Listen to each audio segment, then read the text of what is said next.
12ª rodada da Série C foi a rodada dos visitantes. 5 vitórias dos times que atuaram fora de casa. Teve virada nos acréscimos e até gol que não deu pra ver direito. É claro que não podiam faltar os tradicionais golaços de fora da área da nossa Cezinha. E o penúltimo invicto caiu. A briga pelo topo da tabela segue alucinante. Faltam 7 rodadas para o fim da primeira fase e aqui você fica por dentro de tudo. O show da Série C está no ar.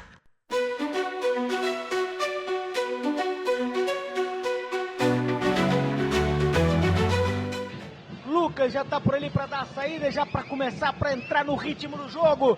Ele que tá tomando a titularidade aí agora. Começa o jogo!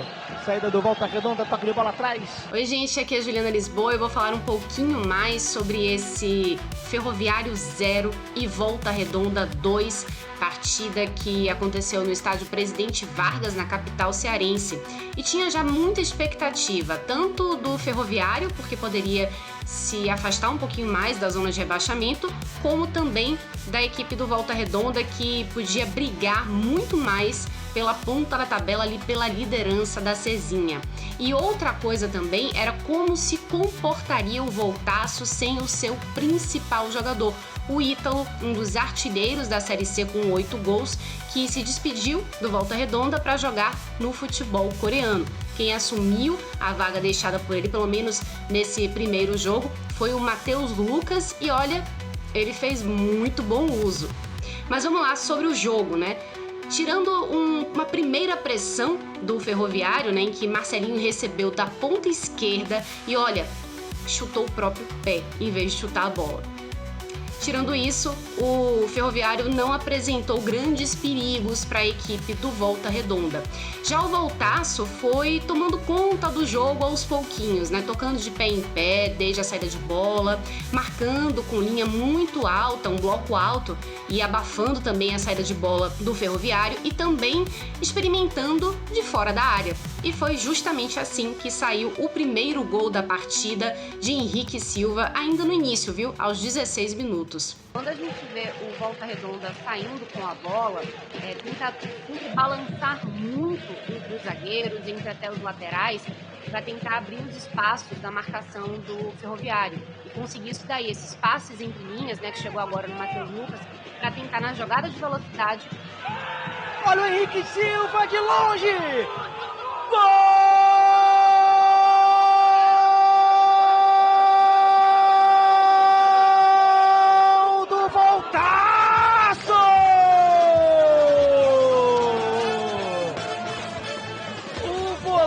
Que quase não tocava na bola, a bola passava por cima de um lado, ele falou, deixa comigo, ele foi pra frente, pé direito, e aí o goleirão um pouco atrasado na bola, a bola com muita curva, não deu pro Geazi, abre o placar, o Volta Redonda, Henrique Silva. Depois disso, o Volta Redonda ficou ainda mais confortável na partida. O Ferroviário não tinha muitas opções para conseguir abafar a qualidade da equipe do Rio de Janeiro e tentava até pelos lados, né, com o Gabriel Martins ou então com o Marcelinho, mas sem conseguir ser efetivo, sem conseguir levar perigo ao gol. E aí, numa bela jogada, né, que começou com o Wellington Silva, que encontrou o PK, deu uma bola de presente para o Matheus Lucas, que conseguiu fazer o seu primeiro gol na Série C. Guardou aí o seu primeiro gol e fez o segundo do Volta Redonda nessa partida. E aí no segundo tempo, a gente vê que aconteceu de tudo menos gol. O futebol parece que ficou guardado só para os 45 primeiros minutos. Teve muita mexida, os dois técnicos mexeram muito e também teve uma expulsão que poderia ter mudado o rumo da partida. O Henrique Silva, autor do primeiro gol, levou o segundo cartão amarelo no segundo tempo e acabou deixando o gramado mais cedo. O rumo do jogo poderia ter sido realmente alterado, o Ferroviário ainda tinha tempo para conseguir se lançar ao ataque, fazer um abafa, só que parecia que quem estava realmente controlando todas as ações ainda era o Volta Redonda. O Ferrão não conseguiu se aproveitar de ter um homem a mais em campo e tocava a bola como se tivesse todo o tempo do mundo, né? Rondava a área de um lado para o outro, não conseguia uma infiltração e nem um chute de média ou longa distância. Acabou que, mesmo com todo o tempo que tinha, o Ferroviário não conseguiu balançar as redes, não conseguiu sequer dificultar a vida do Volta Redonda. Um resultado, portanto, esse 2-0 construído no primeiro tempo, resultado muito importante, excelente para o Volta Redonda, que continua brigando muito forte na parte de cima da tabela, é um dos times que vai realmente brigar pela liderança, e muito ruim para o Ferroviário, o Tubarão, que desperdiçou uma chance de vencer dentro de casa, dentro dos seus domínios, e não conseguiu se afastar da zona de rebaixamento. O último lance do jogo vai para o levantamento próprio Ciel. Levantamento, tirou a defesa, o árbitro apita.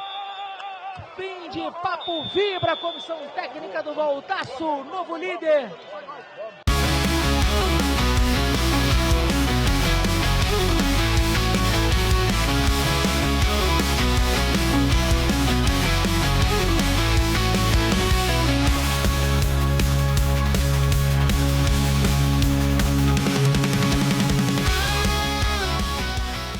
Saída de bola vai ser do Sampaio Correia, em um dos jogos que abrem essa 12ª rodada da Série C do Campeonato Brasileiro. Você vem com a gente na sua TV por assinatura, também no YouTube, participando conosco de mais uma transmissão. Autoriza o Diógenes e vamos embora.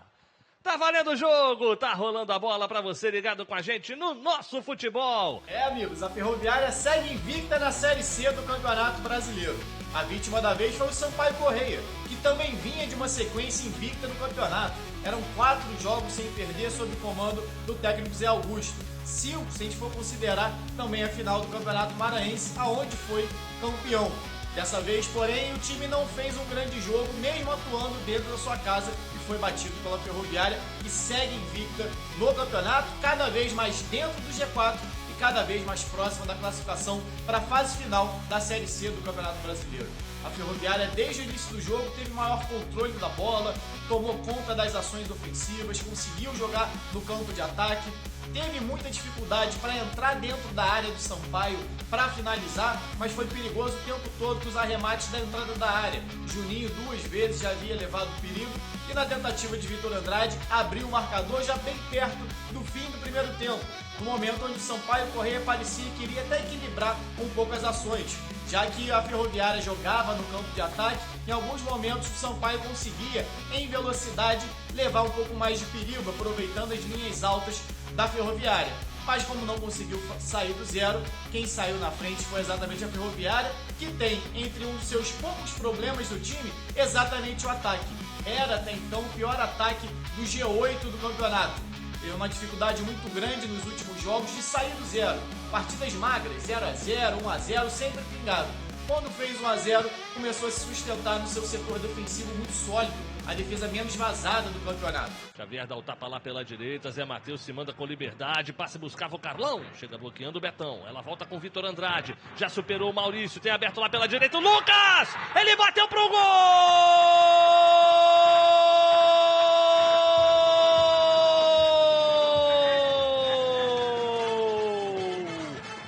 E que golaço! É dele, Vitor Andrade, camisa número 11. Se o time tem dificuldade para chegar, se tem dificuldade para pintar na área, ele pegou e soltou a panca de longe. E o 2-0, tão raro, veio logo depois, num pênalti cometido. Tem levantamento aí do Lucas Rodrigues, bola na primeira trave e é pênalti! Pênalti para a Ferroviária. O juiz autoriza. Partiu Carlão. Pé direito na bola. Gol!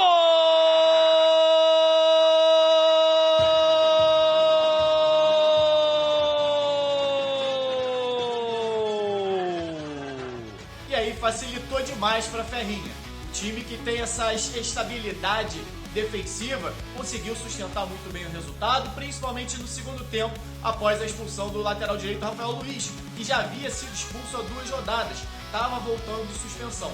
Com um jogador a menos, o controle da Ferrinha continua superior, apesar de, no segundo tempo, ter uma trocação meio franca ali, o Sampaio atacando, o Ferroviário atacando, poderia inclusive ter feito o terceiro, o quarto gol, teve chance para isso. Bergantin entrou com alguns meninos na segunda etapa, jogadores de velocidade, até para jogarem com um pouco mais de tranquilidade, com a vitória, de uma certa maneira, garantida ali em cima do 2-0. Poderiam ter ampliado, acabaram não ampliando, dentro dessa deficiência, né, que o time tem para marcar muitos gols. Ainda assim, vitória fundamental da Ferroviária, cada vez mais dentro do G4 e muito próxima da classificação. Talvez mais 2 vitóriazinhas só para se garantir na próxima fase. Uma campanha muito sólida. Bem diferente do Sampaio Corrêa, que agora volta à zona de rebaixamento da Série C e vai ter que lutar muito para sair dela. Denilson, dentro da área, tentou mais uma finta, acaba desarmado pelo Thiago Rosa. E aí apita, Diógenes José Padovani de Andrade. Final de jogo em São Luís, no Castelão.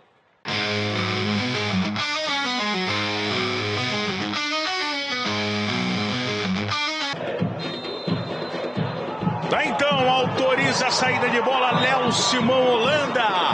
E no clássico nordestino da Série C do Campeonato Brasileiro, da 12ª rodada, o CSA foi ao Natal e venceu o ABC por 2-0. 2 gols do Thiago Marques, 2 gols no primeiro tempo e 2 gols que saíram de jogadas pelo lado esquerdo, através do lateral Roberto, que fez uma partida excelente, tanto ofensivamente como defensivamente. Em nenhum momento o ABC foi superior ao CSA. Realmente fez uma partida muito ruim em casa, principalmente no setor de criatividade. O meio-campo e o ataque não funcionaram, os laterais também não funcionaram ofensivamente e o ABC ficou devendo muito futebol para o seu torcedor, que foi ao Frasqueirão. Choveu ali no começo da partida, até os 30 minutos, o gramado foi muito bem, né? Aguentou bem, depois a chuva diminuiu, mas o CSA teve amplo domínio tático e técnico do jogo. Os 2 gols saíram, como eu disse, de jogadas pelo lado esquerdo. O primeiro, o Roberto vai até a linha de fundo praticamente e cruza para o Thiago Marques fazer sozinho 1-0. O segundo gol logo na sequência, entre os 30 e 40 minutos saíram os 2 gols. O Roberto também faz a jogada. O Brian disputa com o goleiro e é importante que o meio-campista, né, pise na área, ele disputa com o goleiro, com o zagueiro, a bola sobra pro Thiago Marques, que faz 2-0 também com tranquilidade e competência. Está fazendo um grande ano o Thiago Marques, depois foi substituído no final do segundo tempo até para poupá-lo. Espera, alguém apareceu, nenhum companheiro aparece, agora sim o Roberto apareceu e deu certo, hein? Se mandou o Roberto, rolou pra área, olha a sobra!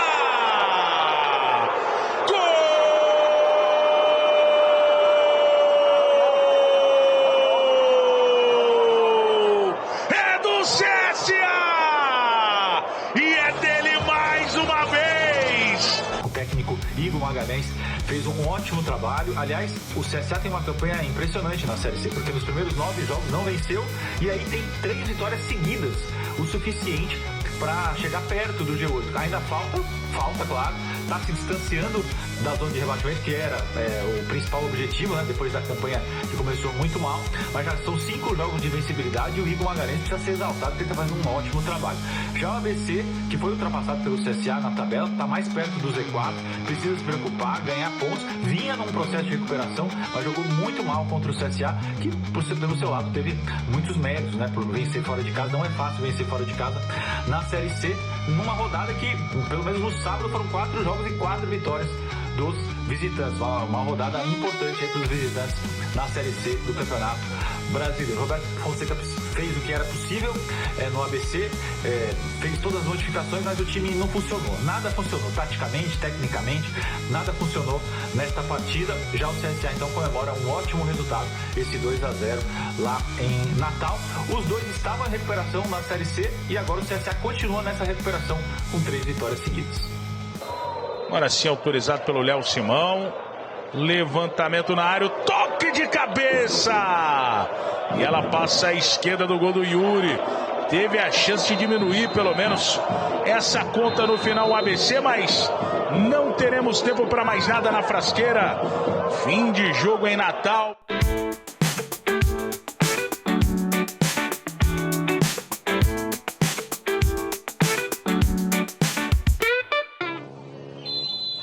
Tudo certo, então ele autoriza. Apita Emerson Souza Silva e você.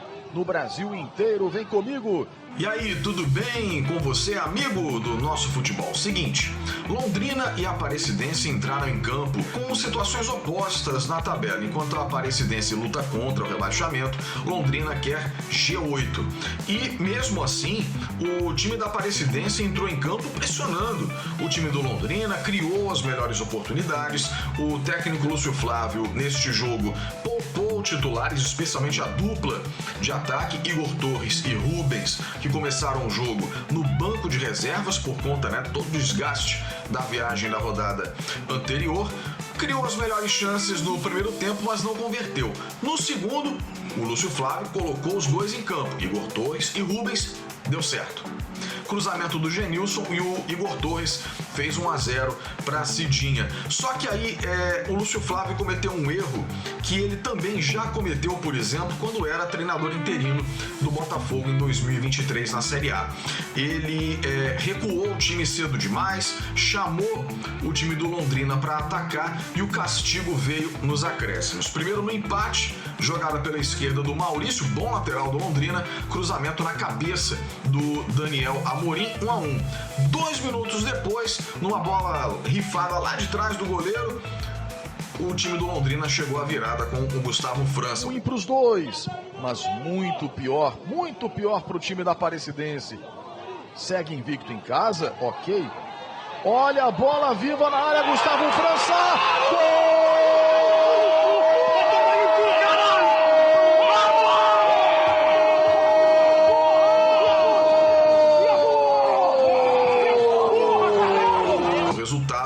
Vitória do Londrina 2-1. Londrina resiliente, lutou até o fim, conseguiu o resultado. E esta derrota, mais uma para o time da Aparecidense, custou o emprego do Lúcio Flávio, que, ao que tudo indica, parece que não conseguiu ainda tomar essa lição, de que o recuo excessivo, ainda tendo muito jogo pela frente, pode ser decisivo numa competição tão equilibrada quanto a Série C. Deu Londrina, que está no G8, e a Aparecidense segue lutando contra o rebaixamento. A todos um abraço e até a próxima. Que final de jogo é esse? E por falar em final, terminou lá no Frasqueirão com a vitória do CSA 2-0 no ABC. E termina em Aparecida de Goiânia. Punida, castigada a Aparecidense pelo medo.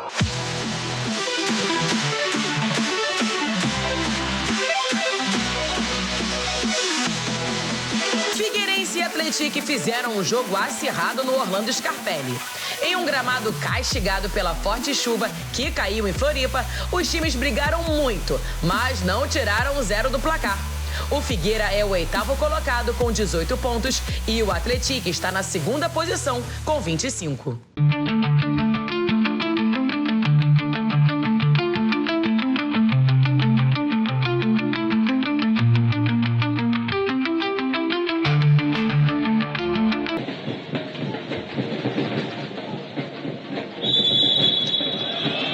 Agora sim, tá aí o que a gente queria. Bola rolando no Estádio Almeidão. Tá valendo a rodada 12 para Tombense Náutico na tela do nosso Futebol Mais. Grande abraço aos amigos ligados no nosso futebol. Tombense e Náutico ficaram no 0-0 no Almeidão, em Tombos, num jogo que a gente sabia que poderia ter sido bem melhor.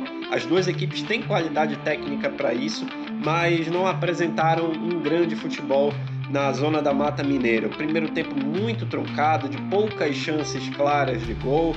A melhor na etapa inicial foi do Paulo Sérgio do Náutico, mas ele acabou pegando muito embaixo da bola e isolando. Um jogo muito preso no meio de campo, e quando as equipes chegavam na grande área adversária, faltava aquele refinamento melhor na hora do chute. A gente não viu grandes defesas dos goleiros, tanto do Felipe, do Tombense, quanto do David, do Náutico. Aliás, o Náutico estreando 2 jogadores, o David goleiro e o Islan zagueiro, na tentativa de chegar no G8 da Série C do Campeonato Brasileiro. O Tombense entrou com uma escalação mantendo a formação inicial, que empatou com Londrina em 3-3, e aí vai destaque para Rafinha, sempre muito liso do lado esquerdo, jogador difícil de marcar, tem um 1-1 forte, conduz a bola sempre muito perto do pé, o que torna difícil a interceptação. Do outro lado, o Caio é um jogador que tem uma característica de mais associação no meio de campo, não é um cara de tanta velocidade, e com isso ele chegava mais perto do Pedro Oliveira por dentro e do Pedro Costa, lateral direito. Inclusive as melhores subidas do Tombense nos primeiros 45 minutos foram pelo lado direito, com essa associação Pedro Costa, Pedro Oliveira e Caio. Na segunda etapa, entra o Filipinho, que é um canhoto jogando pela ponta direita no posto do Caio, e o Tombense tem um ganho de produção por ali. O Filipinho também um jogador de muita velocidade, muito arisco, como ele é canhoto, puxava para dentro para buscar a finalização. Pelo lado do Náutico, a gente via o Marco Antônio aparecendo num primeiro momento como um segundo volante, entrou no lugar do Souza, fazia a proteção junto com o Renato ali da entrada da área, e depois com o Wendel Lessa no posto do Patrick Alon, o Marco Antônio ficou responsável pela articulação da equipe alvirrubra, mas os dois pontas do Náutico, o Gustavo Maia pelo lado esquerdo e o Andrei pela direita, não tiveram uma participação tão efetiva na construção. E isso fez com que primeiro o Paulo Sérgio, depois o Bruno Mezenga, que entrou na partida, ficassem muito isolados no ataque. Uma boa chegada do Náutico foi quando o Islan apareceu como elemento surpresa, um zagueiro. O Bruno Mezenga atraiu o Roger Carvalho, fixou ali o zagueiro do Tombense, mas o Islan não direcionou o cabeceio para a meta, na melhor chegada do Náutico no segundo tempo, que foi também com o Gustavo Maia. Na verdade, o Gustavo Maia teve a melhor oportunidade, entrou pelo lado esquerdo na diagonal e o Felipe fez uma grande defesa, fechando bem o ângulo do atacante alvirrubro.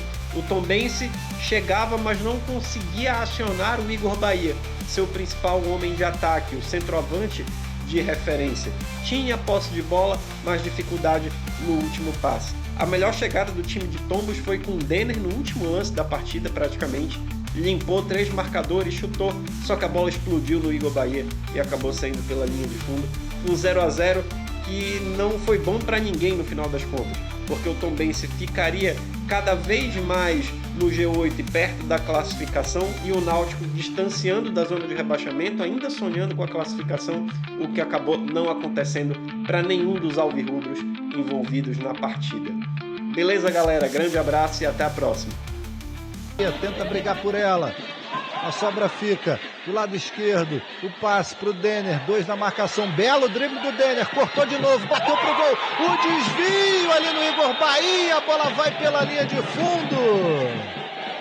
Fica se lamentando o Igor Bahia. Marcado o impedimento do camisa 9 do Tombense. Eu quero ver agora no replay se essa bola tinha destino, se não pegasse no Igor Bahia, ó.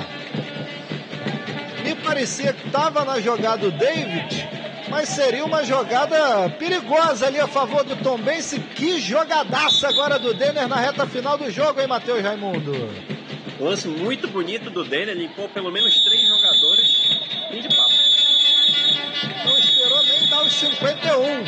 Fim de jogo no Almeidão, 0 para o Tombense, 0 também para o Náutico. Resultado ruim para as duas equipes.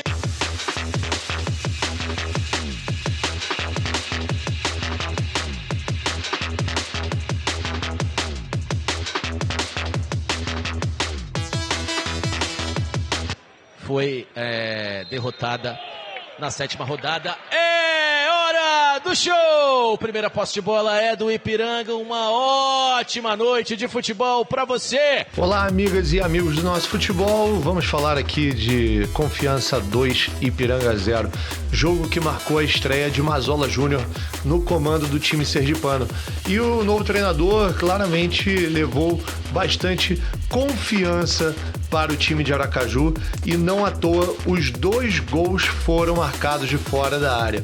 Isso demonstra claramente que o Mazola Júnior conseguiu, esse trabalho mental nos seus jogadores logo nessa primeira partida, e também os gols saíram no primeiro tempo, que mostra que o time entrou bem confiante, como eu disse, nesse jogo, O segundo gol foi uma pintura. O Vico, depois de driblar um jogador, conseguiu driblar ainda um segundo marcador e chutar de fora da área sem chance de defesa para o goleiro Alexander. Ele contra o Whindersson.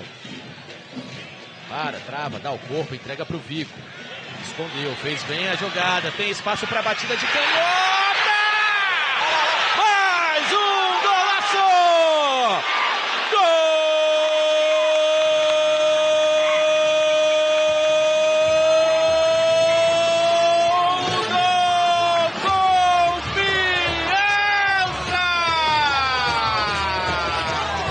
O jogo foi assim pro intervalo e assim terminou. O Ipiranga tentou retomar as rédeas do jogo, né? O time do Thiago Carvalho sempre busca o controle da partida. Não fez um mau jogo, mas é que realmente o Confiança conseguiu ser implacável ali, sobretudo no primeiro tempo, como eu disse, né? E o resultado livra o time sergipano da zona da degola ali, pelo menos momentaneamente. O Mazola Júnior vai poder trabalhar tranquilo, enquanto o Ipiranga mantém uma campanha ainda de G4, né? Se a gente for ver o aproveitamento, o time gaúcho poderia estar ali entre os 4 colocados, dado o aproveitamento. Tem 3 jogos a menos ainda que grande parte dos times da Série C e tem tudo para se classificar para a segunda fase da competição.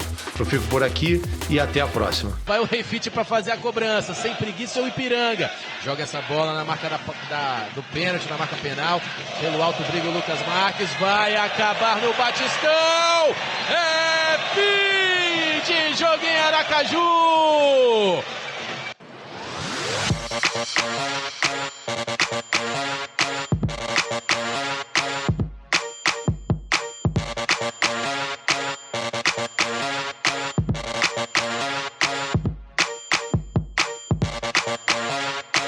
Pontapé inicial com a equipe do Caxias. Noite de segunda-feira de Série C do Campeonato Brasileiro. E lá vamos nós! Bola rolando no Estádio Centenário em Caxias do Sul. 12ª rodada na Série C. Fala, galera do show da Série C. Comentei o Caxias 2, Remo 4, né? O jogo vai ficar na história da Série C. E aqui o papo é muito mais jornalístico do que analítico, né? Porque a gente não teve muita visão espacial do jogo. De um lado, um Caxias que estreava um técnico novo, precisava pontuar, precisava da vitória, né? Porque só tem uma vitória até agora na Série C. Do outro lado, um Remo que precisa mostrar força fora de casa, se efetivamente quiser brigar por G8, e foi o que aconteceu. Mostrou força, mostrou adaptação, mostrou resiliência, porque não é fácil jogar sem conseguir ver direito o campo, a bola, os companheiros, principalmente para quem treina no Remo, joga no Remo e não está acostumado com uma inversão térmica desse tamanho, como aconteceu na Serra Gaúcha, e que é muito comum, né? No frio gaúcho, no inverno, e essa Série C de grupo único, pegando o Brasil inteiro, a gente vai ter essas, não vou chamar de distorções, mas a gente vai ter essas condições climáticas diferentes para times que talvez não estejam acostumados. O Remo saiu na frente com o Bruno Bispo, que a gente teve dificuldade ali para ver se o gol foi mesmo do Bruno Bispo, porque ele cabeceia ali com a pressão do Matheus Mendes, o Zé Carlos toca na bola, o Zé Carlos, goleiro do Caxias, está pressionado, será que foi ele que tocou na bola, será que tocou na mão de alguém? Não, gol legal, tranquilo, gol do Bruno Bispo. Pavani dá um chute do meio da rua depois, uma bola que pega muita, mas muita curva, tem nevoeiro, sabe? O goleirão ali do Caxias, acho que ele só percebeu a bola quando estava muito próxima, mas a curva, a bola ainda vai muito ali rente à trave, golaço do Pavani, do meio da rua, 2-0 Remo. Olha na jogada pela direita, procurando ali o espaço, o chute cruzado, gol, gol, gol, gol!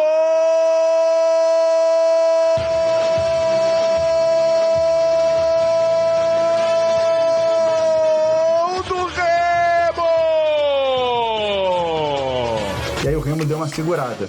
Segundo tempo volta com uma visibilidade pior ainda. O Caxias muda o jeito de jogar e talvez o Remo também, né, para tentar administrar, mas enfim. O Gabriel Silva rapidamente faz um gol, 2-1, Caxias volta pro jogo. Tem o pênalti, né? Tem uma mão clara na bola, se ele foi empurrado é muito difícil saber, mas tem uma mão clara na bola. Pênalti pro Caxias, gol no rebote. O gol, o juiz deu invasão. Pela regra nova, por mais que alguém do Remo também tenha invadido, é a invasão que gera vantagem, que acaba virando uma infração, né? Não é aquela história de invadiu todo mundo, tá tudo certo, ou então invadiu todo mundo, volta o pênalti. Bateu o pênalti não foi convertido de primeira, é o jogador do Caxias que faz o gol, só que pra a arbitragem ele invadiu, se ele invadiu, independente de jogador do Remo ter invadido ou não, ela está certa em tese de ter anulado o gol, mas o Caxias continua indo pra cima, os dois times trocam muito jogadores, o Caxias vem com uma linha de 4 pro jogo, né? O Thiago Gomes lá, será que vai usar a linha de 3? Será que vai usar a linha de 4? Ele vem com uma linha de 4 pro jogo, o Remo vai trocando jogadores também para manter pegada, para trazer gente do banco, temperatura vai caindo, a temperatura começou com 6 graus, ali no meio do segundo tempo já tava 4, né? Então fica mais difícil também vir do banco. E no finalzinho do jogo, já nos acréscimos enormes, tem um gol do lado do Caxias, gol do Álvaro, e tem um gol também do lado do Remo, gol do Jaderson, né? E o Jaderson, inclusive, que bom que ele fez o gol, porque tá jogando demais e aí merece também ter ali o seu gol, ter o seu brilho individual. Mas foi muito difícil para mim, foi muito difícil pro Luiz Alano, que tá de parabéns, que narrou, foi muito difícil pros câmeras, foi muito difícil pra coordenação, foi um jogo que entra pra história, né? Se ele era pra ter sido interrompido ou não, isso não cabe a gente, mas é um jogo que faz parte dessa Série C, faz parte da história que a gente tá contando, e o Caxias ficou numa situação ainda pior, e o Remo vai com tudo agora pra cima da Ferroviária, que agora é o único time invicto da Série C. Nós mostraríamos o replay da câmera 1 se ela conseguisse enxergar alguma coisa, né? E na hora do gol, o quarto árbitro ficou na frente da nossa câmera 3. Vai acabar o jogo. O jogo mais maluco de toda a história da Série C do Campeonato Brasileiro.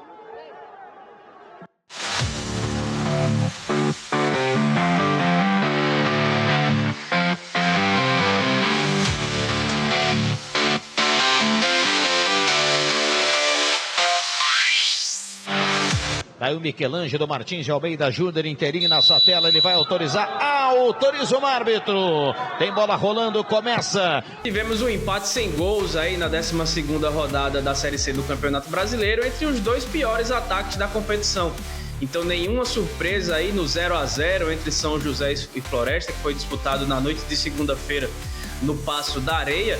Um jogo de poucas oportunidades, apesar do grande número de finalizações, né? Foram mais de 20 em toda a partida, só que trabalho mesmo para os goleiros foram muito poucos. O Floresta teve uma oportunidade ali no meio do primeiro tempo, no chute do Buba de fora da área, que o Fábio Rampo conseguiu defender, mandar a bola para escanteio, né? Um chute que teve muita força, um chute de muito longe, mas que o goleiro estava atento para mandar a bola pela linha de fundo. E já na reta final do segundo tempo, quando o Floresta parecia satisfeito em levar um ponto para casa, o que acabou acontecendo, o São José tentou ali na base do abafa conseguir um golzinho e acabou esbarrando aí numa boa exibição do Luiz Daniel, né, que estava atento no chute do Edinho de dentro da pequena área, depois de aproveitar ali um desvio. Papa de auxiliar no banco. Rafael Carrilho, vem o cruzamento lá dentro, é bom, sobrou, vai fazer, bateu, defendeu Luiz Daniel! E já nos últimos instantes da partida, cruzamento na área que o Fredson sozinho conseguiu cabecear, bem próximo ali à meta, a linha que divide ali o gol, mas o Luiz Daniel fez uma excelente defesa, acabou garantindo o ponto para o Floresta. Ponto esse que coloca o time fora da zona de rebaixamento, chega aos 10 pontos, coloca o Sampaio Corrêa também com a mesma pontuação, mas com uma vitória a menos dentro do Z4, e o São José segue afundado na lanterna, né, da tabela de classificação com apenas 5 pontos e vai se complicando cada vez mais aí nessa luta contra a Série D de 2025. Tá todo mundo dentro da grande área, hein? Levantamento, Carrilho, no meio, Francis, palma, Luiz Daniel, sobrou no meio, Jô tá cortando. Voltou para Carrilho, bico na grande área, tirou o cruzamento, é bom, ela passa por todo mundo. Que defesaça do Luiz Daniel, Ellison. Vai levar um ponto para casa o Floresta por conta do Luiz Daniel. Que defesa sensacional do goleiro do Floresta, né? Ele já tinha feito uma defesa importante na finalização do Edinho e agora nessa bonita cabeçada ele acaba salvando o Floresta mais uma vez. Apita o árbitro, fim de papo, termina o jogo em Porto Alegre no Francisco Noveleto.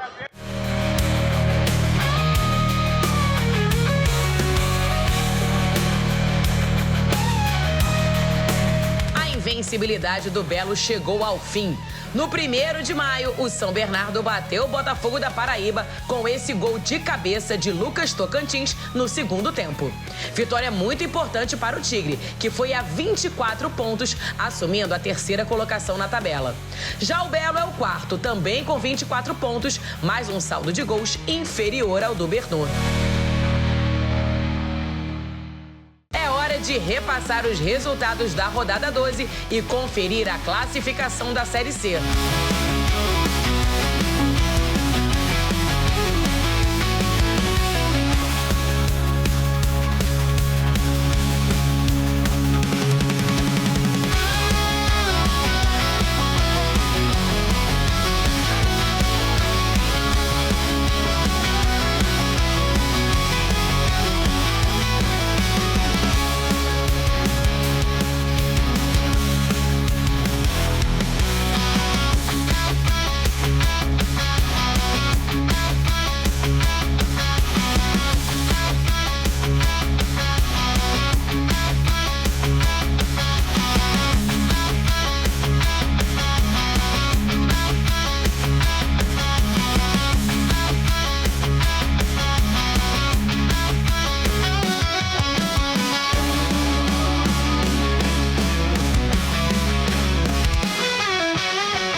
é a hora de descobrir quem foi o cara da rodada.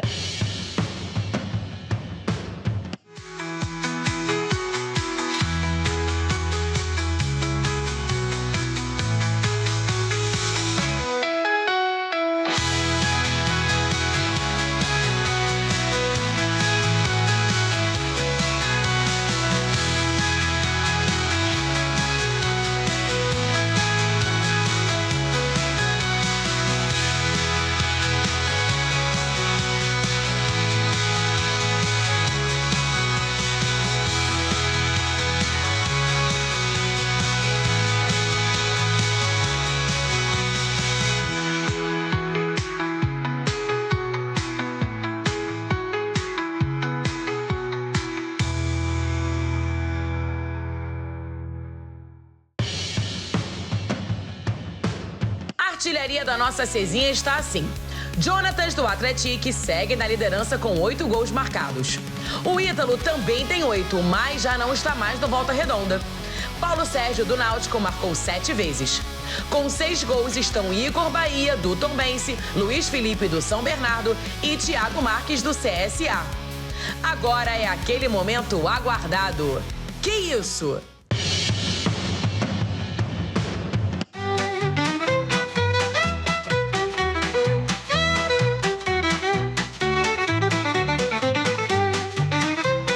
Meu Deus!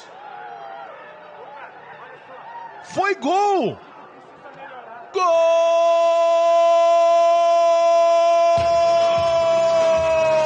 Meu Deus do céu, meu Deus do céu, que isso? É o jogo mais maluco da minha história. É o jogo mais maluco da sua, da nossa história. Eu não vi, você não viu, mas o Remo comemora. E o paredão da rodada 12, hein? Bora conferir!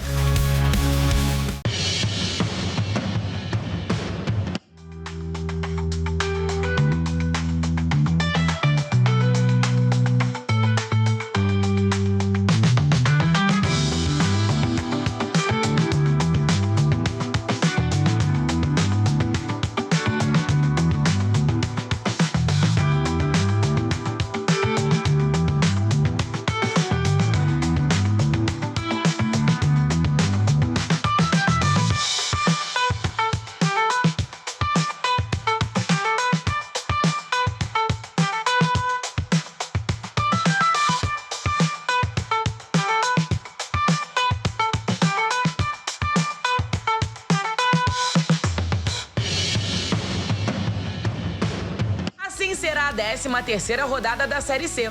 A primeira fase está chegando à reta final e aqui no Nosso Futebol você tem a melhor e maior cobertura da competição.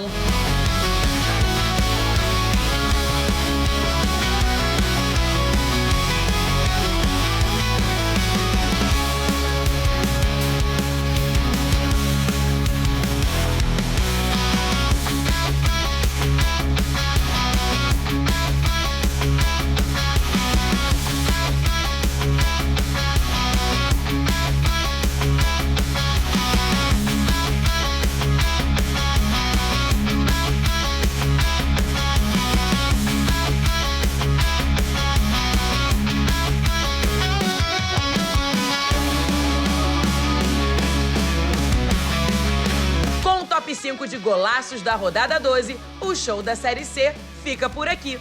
Até a próxima!